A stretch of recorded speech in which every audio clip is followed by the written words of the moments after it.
Alright, so here we have an SL-5800, and what I'm going to do is actually take it apart and check out the timer battery. There's a nickel cadmium battery in here that saves the timer settings, and over the years it can start to leak, so I'm going to replace that. And since we're going to have to remove the tuner block on this section, in this section here, I'm going to change the threading ring belts, the actual threading and unthreading belts here, which by the way are SCA 3.2 if you're looking at the PRB line of belts, which is what I typically use. So alright, so the first thing we got to do is remove these screws here. There's actually 4 across the front and 2 in the back. Yep, 2 back here. So let's remove those, and that'll let us pop the top off. Actually before that, I've unplugged the unit, and the easiest way to do this is actually to eject the cassette carriage and elevator here. So let me take the screws out and then we'll start up again. Alright, so there we have our, I guess 6 screws there, all the same length, so you don't have to worry about where they came out of.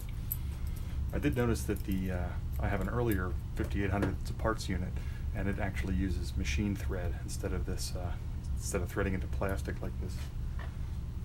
Don't know why. Alright, so from this point, you're going to want to make sure that there's nothing connected back here, because that'll keep the cover from coming off. So this cover actually comes off in 2 pieces. This upper panel will come off first, and then this faux wood grain panel comes off second. So we're going to have to lift, kind of mind the buttons here. This piece will come up, and we kind of have to work around the cassette door. So just kind of separate the top here. Bring that up like that. Then we can take the paneling off here very carefully. Lift that off. Be very careful with this because these corners will snap pretty easily if it's bent too far.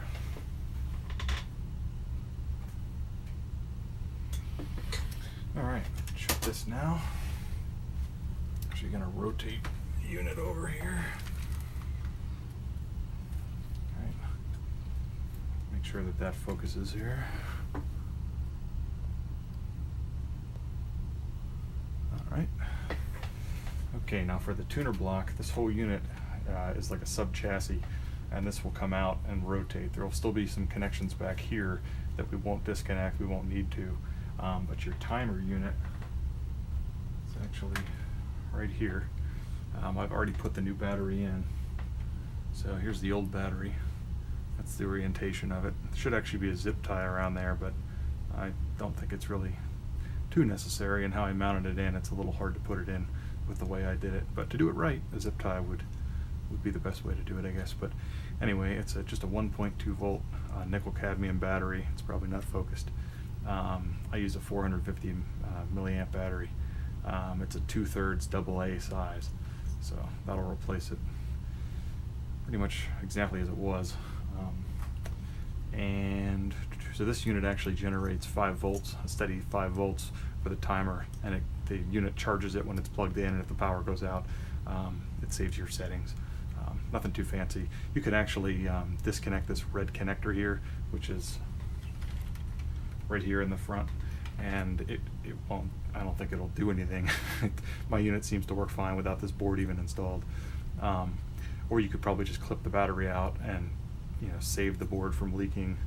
I do have one here that leaked pretty good, and the board is trashed. All the traces are screwed up. Everything's corroded. All the components have all the leads are shot. You can see where it leaked. It's all green and disgusting, and I don't think that's salvageable anymore, unfortunately. So I guess the goal in this is to try and catch this before that happens. So put that aside.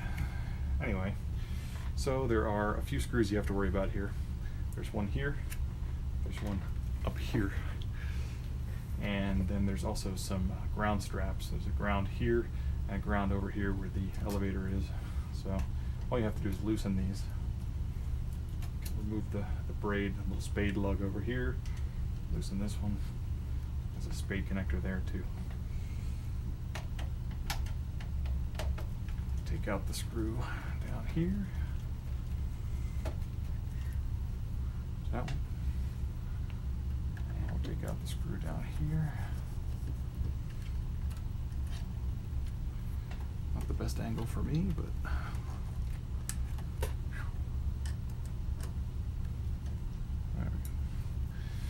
all right. I think it's probably best to take out this connector right here. Just kind of untuck the wires around there. Just kind of gently work that out, which, man, it's kind of hard to get a grip on that without pulling on the wiring. But all right, now I can see that last time I had this apart, I put this darn switch in upside down, so I'll fix that before I forget. And at this point, as long as these wires are free, it's hard to tuck that under the counter there, but I should be able to lift this counter, or this tuner assembly out. Kind of futz with it a little bit. All right. Now, you can very carefully just mind these wires back here. Tilt that up. Okay. Oop, focus on that. All right, this is where your battery supply here, your battery board goes. I think the board's like TB1 or something in the schematic. Yeah, TB1. So anyway, there's 2 screws that hold it in. So we will go ahead and connect it.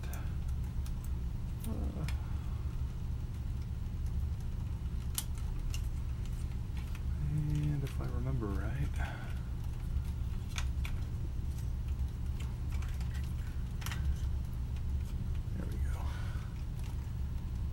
just like that. Of course, the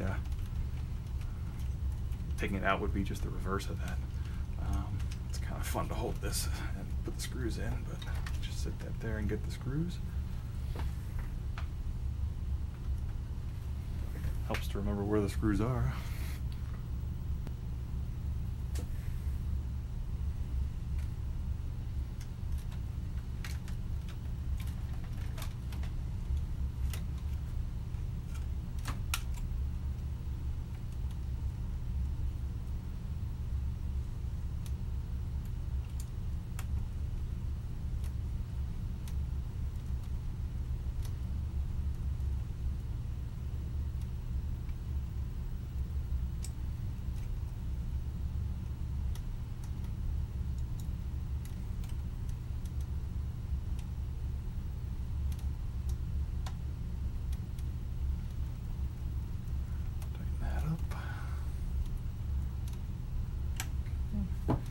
Alright, now that the actual board is back in, this connector here doesn't go to anything.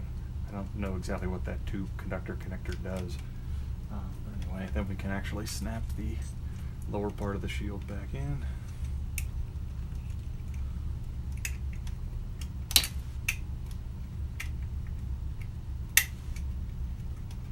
Yeah, kind of a loose fit, but it's in there. Okay.